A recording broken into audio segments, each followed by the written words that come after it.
बहुत समय पहले की बात है। गोविंदपुर नाम के एक छोटे से गांव में श्रीनिवास नाम का एक व्यक्ति रहता था। उसका स्वभाव बड़ा अजीब था।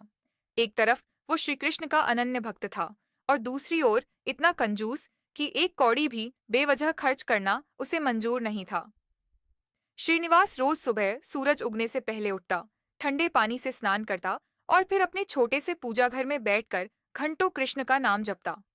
वह हर व्रत करता, गीता पढ़ता, मंदिर जाता, लेकिन कभी किसी को दान नहीं देता, मंदिर में चढ़ावा नहीं चढ़ाता, और तो और भगवान को फूल या फल भी बहुत सोच समझकर चढ़ाता, जैसे खर्च ना हो जाए।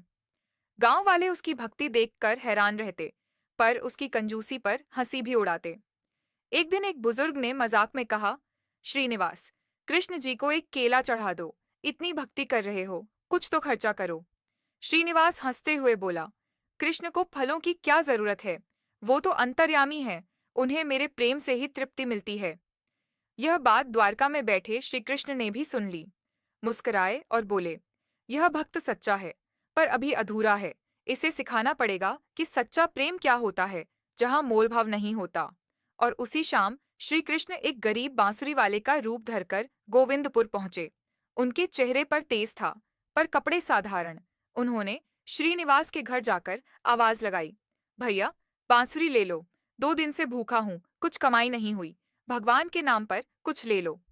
श्रीनिवास दरवाजे पर आया, बांसुरी देखी और बोला, क्या करूं बांसुरी लेकर, मुझे तो इसकी जरूरत नहीं है, और फिर ऐसी चीजों पर पैसे खर्च नहीं करता। बांसुरी वाले ने मुस्कुराकर कहा, आप तो श्री कृष्ण के बड़े भक्त हैं, उनके नाम पर कुछ ले लीजिए।